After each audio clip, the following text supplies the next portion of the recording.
ती पाळीता फळ मुळे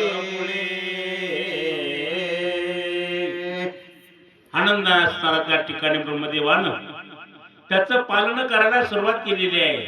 आपल्या समोर घेऊन असणारी निद्रा करावी, अंगावून हात फिरावा, त्याचं लालन पालन करावं, असा असणारा वृक्ष राजाची जन्मकथा हनुमंतराय सांगू लागलेली आहे.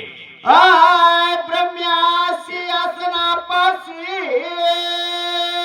नृत्य करे विनोदेसी नृत्यांगना गोवनिया पुसी धाका सरीसे त्या पाडे ब्रह्मदेवाच्या आसनापाशी इकडून तिकडून असणाऱ्या उड्या माराव्या, नर्तांगणापाशी असणाऱ्या उड्या माराव्या, नाचावं आणि असणारा त्या ठिकाणी ते ब्रह्मदेवाला आवडत होता. ब्रह्मदेवाने असणारा त्या ठिकाणी त्याचे सर्व असणारे खेळ पाहायला सुरुवात केलेली आहे. आय उडणी बैसे ऋषी शिराशी वाकुल्या दारे सुरवरासे तन तन तत्वानंद ब्रह्म्यासे वानरेसे अति प्रीती उड्या माराव्या, ऋषीच्या असणाऱ्या खांद्यावर बसावं, दाढी मिशी असणाऱ्या कुरवाळाव्या, इकडून तिकडून असणारा त्या ठिकाणी टनाटन उड्या मारू लागला. त्याचा असणारा आनंद ब्रह्मदेवाला येत होता. जैसे पोटीचे लढीवाडा तैसे तयाचे पूर्वी गोडा त्याचा विनोद वाटे गोड कौतुके चाड तयाचे पोटच्या बाळाप्रमाणे त्याचं कोड कौतुक असणारा ब्रह्मदेव करू लागलेला आहे.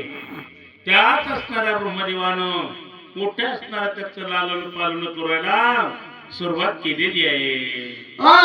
वृक्षराज ठेवून या नाव ब्रह्मा प्रतिपाळे वैभवा काही एक वर्तले लाघव अति अपूर्व ऐका स्वामी असणारा ब्रह्मदेवाने त्याचं पालन असणारा पालू लागलेला आहे. लहानाचा मोठा होत होता, पण पुढे असणारा रामा काय झाला एका कथा हनुमंत सांगू लागलेले आहे.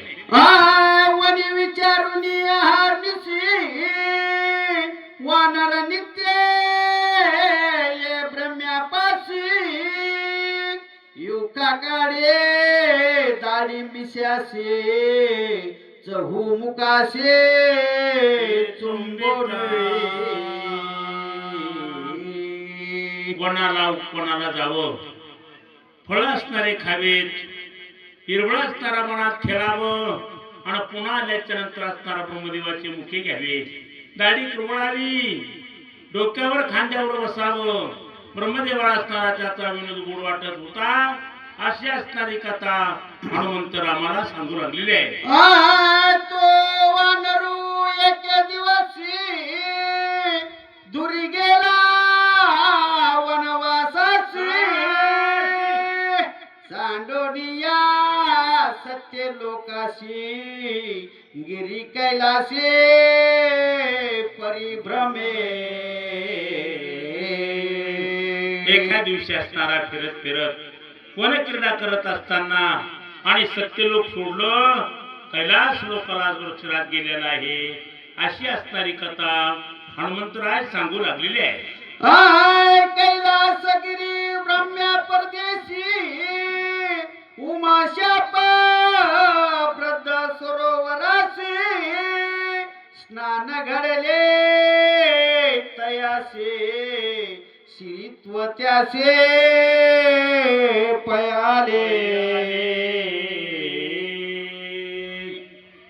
एक दिवशी असणारा त्या दिवशी हा असणारा वृक्ष राजाला कैलासाला गेल्याच्या नंतर जे असणार उमाचं सरोवर आहे, माता पार्वतीच्या सरोवरात विस्नान करत होते. त्याच असणाऱ्या सरोवरामध्ये आणि या असणाऱ्या वृक्षराजाला विसर्जन घडलं. तो असणारा त्या ठिकाणी श्री झाला. निर्मळ जळे उमावनी शिवानी स्वय भवानी नग्न केडा करीती दोन्ही उल्हासोने स्वानंदे असणारा निर्मळ असणारा त्या ठिकाणी सरोवर आहे. त्याच असणाऱ्या सरोवरामध्ये भगवान शंकर आणि माता पार्वती उल्हासाने असणार त्या ठिकाणी क्रीडा करू लागलेले आहेत. त्याच असणाऱ्या सरोवराला आणि पुढे काय घडलं रामा असं ऐका असं बोलू लागलेले आहे.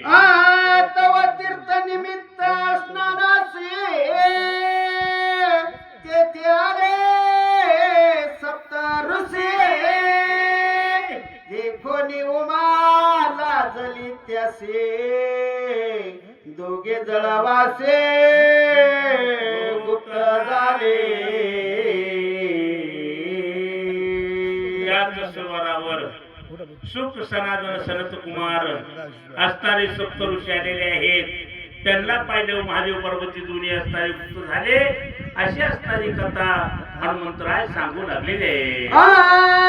उमाक्षोभोने बोलली वचना सदाशिव करुणी भिन्ना जो नर येथे करील स्नान श्रीत्व पूर्ण तो पावेल. त्यात असणाऱ्या सरोवराला उमेने श्राप दिलेला आहे.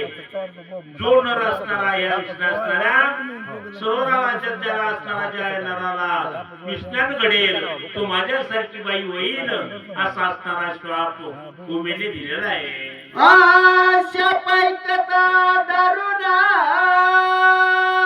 न करिता आचमना ऋषीश्वरा पलाय मान शाप बंधना सरोवर